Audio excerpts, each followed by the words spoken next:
Ano magpakintab ng kadena, gamit lang tayo nito. Tapos meron tayong steel brass sa dulo, and then ayan, unti-untiin natin yan gagamitan hanggang sa mapaikot para kumintab ang ating kadena sa likod. Kung medyo kinalawang and natanggal nyo ngayong kalawang, then medyo nangingitim, pwede ninyong gamitan ng ganito. Diba? Taga-taga lang yan, mamaya kikintab na yan. So hindi ko na ibibideo yan kasi papaikotin lang naman natin yan hanggang sa mapaikot natin. Then yung sa kabila medyo mahirap lang kasi doon tayo sa kabilang side. Yung kabilang side doon ko titirahin sa ilalim. So kaya dito sa side ng gulong na to, kung saan yun magiging mas maluwang.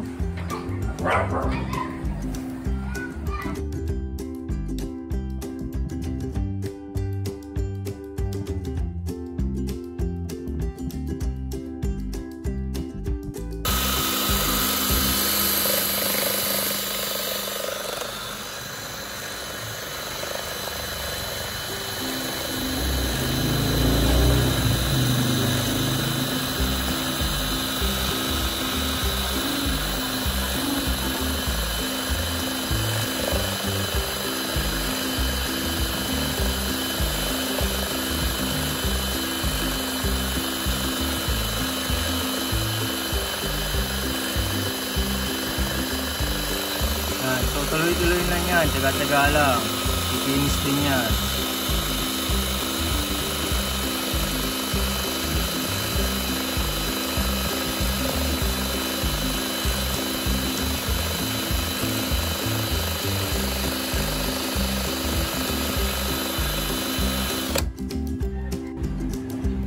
So natapos ko na siya dito sa side na to.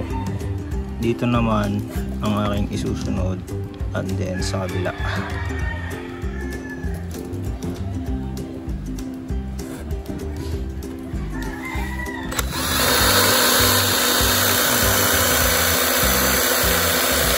Wala, ganyan lang, ganyan lang.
Yan, so pagkatapos